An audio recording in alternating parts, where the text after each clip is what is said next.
Hi, ನಾನು ವರುಣ್. ಇವತ್ತಿನ ವಿಷಯ ಏನಪ್ಪ ಅಂದರೆ, ನಾನು ಬೆಂಗಳೂರಿಗೆ ಬಂದು 3 ವರ್ಷ ಆಯಿತು. ಅದರಲ್ಲೇನು ವಿಶೇಷ ಅನ್ಬೋದು, ಬಟ್ ನನಗೆ ಏನು ಯಾಕೆ ಇದು ಒಂದು ವಿಶೇಷ ಅಂತ ಹೇಳ್ತೀನಿ ನೋಡಿ. ಸೊ ನಾನು ಒಂದು ಬ್ಯಾಚುಲರ್ಸ್ ಮುಗಿಸಿ ಹುಬ್ಳಿಯಲ್ಲಿ 1 ವರ್ಷ ಬೇರೆ ಕೋರ್ಸ್ ಜಾಯ್ನ್ ಆಗಿ ಅದನ್ನ ಬಿಟ್ಟು ಅಲ್ಲಿಂದ ಬೆಂಗಳೂರಿಗೆ ಬರಬೇಕು ಅಂತ ಡಿಸೈಡ್ ಮಾಡಿ ಒಂದು MSc ಕೋರ್ಸ್ನ ಹುಡುಕಿ ಬೆಂಗಳೂರು ಯೂನಿವರ್ಸಿಟಿಯಲ್ಲಿ ನಾನು ಬಂದೆ. ಸೊ ಬೆಂಗಳೂರಿಗೆ ಬಂದರೂ ನನಗೆ ಇನ್ನೂ ಕೋರ್ಸ್ ಸ್ಟಾರ್ಟ್ ಆಗಿರಲಿಲ್ಲ. ಸೊ ಇದು ನಾನು ಬೆಂಗಳೂರಿಗೆ ಬರೋ ದಿನ ತೆಗೆದಿದ್ದ ಫೋಟೋ. ಸೊ ಇವತ್ತಿಗೆ 3 ವರ್ಷದ ಹಿಂದೆ. ಸೊ ಅದಾದಮೇಲೆ ನನಗೆ ತುಂಬ ಸಮಯ ಆಯಿತು ನನ್ನ ಹತ್ರ ಏನೇನು ಮಾಡ್ಬೋದು ಅಂತ, ಯಾಕಂದರೆ ಕೋರ್ಸ್ ಇನ್ನೂ ಸ್ಟಾರ್ಟ್ ಆಗಿರಲಿಲ್ಲ. ಸೊ ನಾನು MSc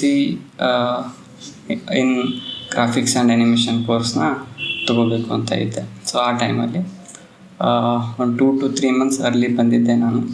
ಅದಾದಮೇಲೆ ಬಂದು ಇಲ್ಲಿ ಇದು ಎಷ್ಟು ದೊಡ್ಡ ಊರು ಅಂದರೆ ಅಷ್ಟು ಆಪರ್ಚುನಿಟೀಸ್ ಇದೆ. ಆಲ್ರೆಡಿ ನನ್ನ ಹತ್ರ ಒಂದಿಷ್ಟು ಇಂಟ್ರೆಸ್ಟ್ ಇತ್ತು, ಕನ್ನಡ ಫಾಂಟ್ಸ್ ಮಾಡೋದಾಗಿರ್ಬೋದು, ಬೇರೆ ಬೇರೆ ಗ್ರಾಫಿಕ್ಸ್ ವಿಷಯದಲ್ಲಿ ಎಲ್ಲದರಲ್ಲೂ ಇತ್ತು. ಬ್ಲಾಗ್ ಅಂದರೆ ಏನು, ವೆಬ್ಸೈಟ್ಸ್ ಹೇಗೆ ವರ್ಕ್ ಆಗುತ್ತೆ ಎಲ್ಲದೂ ಇತ್ತು.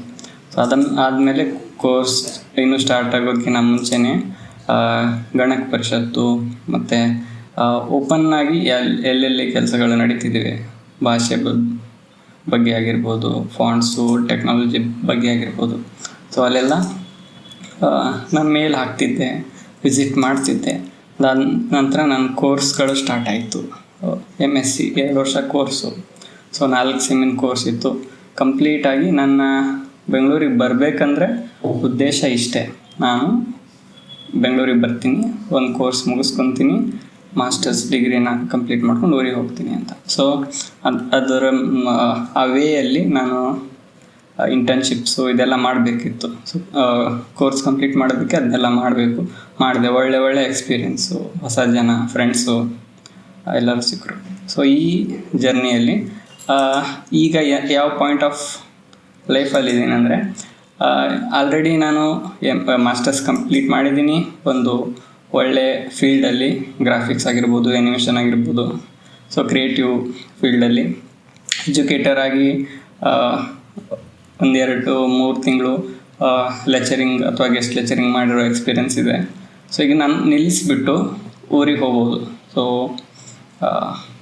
ಊರ ಕಡೆ ಹೋಗಿ ಏನಾದರೂ ಆಲ್ಮೋಸ್ಟ್ ಅಲ್ಲಿ ಗೆಸ್ಟ್ ಲೆಕ್ಚರಿಂಗ್ ಮಾಡ್ತಾ ಅಥವಾ ಉಳಿದಿದ್ದು ಕೆಲಸಗಳನ್ನ ಕಂಟಿನ್ಯೂ ಮಾಡ್ಬೋದು. ಬಟ್ ಈ ಟಾರ್ಗೆಟ್ ನಾನು ಇಟ್ಕೊಂಡು ಬಂದಿದ್ದೆ. ಸೊ ಆ ಟಾರ್ಗೆಟ್ ಇಟ್ಕೊಂಡಿದ್ದ ಕಾರಣವೇ ನನಗೆ ಆ ತಾಳ್ಮೆ ಇತ್ತು. ಓಕೆ, ಏನೇ ಇದ್ದರೂ 2 ವರ್ಷನೇ ಮುಗಿಸ್ಕೊಂಡು ಹೋಗ್ಬೋದು ಅಂತ.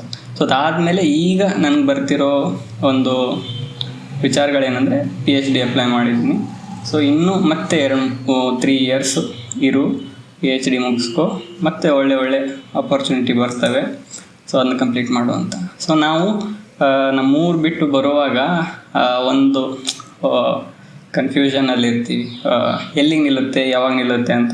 ಸೊ ನಮಗೆ ಆ ಥರ ಕ್ವಶನ್ಸ್ ಬಂದಾಗ ಆನ್ಸರ್ ಇರಲಿಲ್ಲ ಅಂದರೆ ಕಷ್ಟ ಆಗುತ್ತಿತ್ತು. ಫಾರ್ ಎಕ್ಸಾಂಪಲ್ ಫಸ್ಟ್ ಸೆಮ್ ಮುಗಿಸ್ದಾಗಲೂ, ಸೆಕೆಂಡ್ ಸೆಮ್ ಮುಗಿಸ್ದಾಗಲೂ ಆ ಒಂದು ಇನ್ಸೆಕ್ಯೂರಿಟೀಸು, ಆ ಕ್ವಶನ್ಸ್ ಬರ್ತಿದ್ವು. But in the end answer ಏನು, ನಾನು ಒಂದು ಮಾಸ್ಟರ್ಸ್ನ ಮುಗಿಸ್ಕೊಂಡು ಹೋಗ್ತೀನಿ. ಆ ಆನ್ಸರ್ಗಳೇ ಅದನ್ನ ಕಂಪ್ಲೀಟ್ ಮಾಡೋದಕ್ಕೆ ಹೆಲ್ಪ್ ಮಾಡಿದ್ದು. ಸೊ ಈಗಲೂ ಅಷ್ಟೇ. ಈಗ ಫಾರ್ ಎಕ್ಸಾಂಪಲ್ ನಾನು PhD ಒಂದು ವೇಳೆ ನಂಗೆ ಸಿಕ್ಕು ನಾನು ಸ್ಟಾರ್ಟ್ ಮಾಡಿದ್ರು ಮತ್ತೆ ಕ್ವಶನ್ಸ್ ಬರ್ತವೆ, ಯಾಕೆ, ಏನು, ಎಂತ ಅಂತ. ಸೊ ಆವಾಗಲೇ ನನ್ನ ಹತ್ರ ಆನ್ಸರ್ ಇರುತ್ತೆ. ಕಂಪ್ಲೀಟ್ ಮಾಡಿದ ಮೇಲೆ ಒಳ್ಳೆ ಆಪರ್ಚುನಿಟಿ ಸಿಗುತ್ತೆ, ಆವಾಗೂ ನಾನು ಹೋಗ್ಬೋದು. ಬಟ್ ಸೊ ಆ ಕ್ಲಾರಿಟಿ ಇರಲಿ. ಒಂದು ಊರು ಬಿಟ್ಟು ಬಂದು ಇಲ್ಲಿ ಇದ್ದು ಏನಾದರೂ ಮಾಡ್ತೀವಿ ಅಂತಂದರೆ ಸೊ 108 ಇರುತ್ತೆ. ಬಟ್ ನಮಗೆ ನಾವು ಅಂದ್ಕೊಳೋದು ಅಥವಾ ಒಂದು ಟಾರ್ಗೆಟ್ ಸೆಟ್ ಮಾಡ್ಕೊಳೋದು important. So over the years, ಈ 2-3 yearsಲ್ಲಿ ಫಾಂಟ್ಸ್ ಮೇಲೆ ತುಂಬ ಕೆಲಸ ಮಾಡಿದ್ದೀನಿ. ಕನ್ನಡ ಫಾಂಟ್ಸ್ ಮೇಲೆ ಇದು ಪೋರ್ಟ್ಫೋಲಿಯೋ, ಹಲವಾರು ಇದು ಪ್ರಾಜೆಕ್ಟ್ಸ್, ಕೆಲವೊಂದಿಷ್ಟು ಪ್ಲ್ಯಾಟ್ಫಾರ್ಮ್ಸ್ನ ಕ್ರಿಯೇಟ್ ಮಾಡಿದೆ. ಸಂಚಯ ಅಂತ ಒಂದು ಆರ್ಗನೈಸೇಷನ್ ಜೊತೆ ಕೆಲಸ ಮಾಡ್ತಿದ್ದೀನಿ. ನಂತರ ಬ್ಲಾಗ್ಸ್ ಬರಿತೀನಿ. ಇನ್ನೂ 10 ಹಲವು ಕೆಲಸಗಳಲ್ಲಿ ಇನ್ವಾಲ್ವ್ ಆಗಿದ್ದೀನಿ. ಬಟ್ ಈ ಥರ ಕ್ರಿಯೇಟಿವ್ ಫೀಲ್ಡಲ್ಲಿ ಸಡನ್ನಾಗಿ ನಮಗೆ ರಿಸಲ್ಟ್ಸ್ ಎಕ್ಸಾಕ್ಟ್ಲಿ ಸಿಗೋದಿಲ್ಲ. ಸೊ ಇಷ್ಟು ಮಾಡಿದ್ದೀನಿ, ಇಷ್ಟು ರಿಸಲ್ಟ್ ಬೇಕು ಅಂದರೆ ಸಿಗೋದಿಲ್ಲ. ಕಾಂಪೌಂಡ್ ಆಗಿರುತ್ತೆ. ಯಾವಾಗಲೂ 2 ವರ್ಷದ ಹಿಂದೆ ಮಾಡಿರೋ ಕೆಲಸದ ರಿಸಲ್ಟ್ ಇವತ್ತು ಸಿಗ್ಬೋದು. ಸೊ ಎಲ್ಲ ಫೀಲ್ಡಿಂದು ಅದಿರುತ್ತೆ. ಬಟ್ ಕೆಲವೊಮ್ಮೆ ಯೋಚನೆ ಮಾಡಿ ಒಂದು ಒಳ್ಳೆ ಪ್ಯಾಕೇಜ್ ನೋಡಿಕೊಂಡು ಕಂಪ್ನಿಗೆ ಹೋಗ್ಬಿಡೋಣ ಅಂದರೆ ಅದು ಆ ಥರ ಅನಿಸೋದಿಲ್ಲ ನನಗೆ.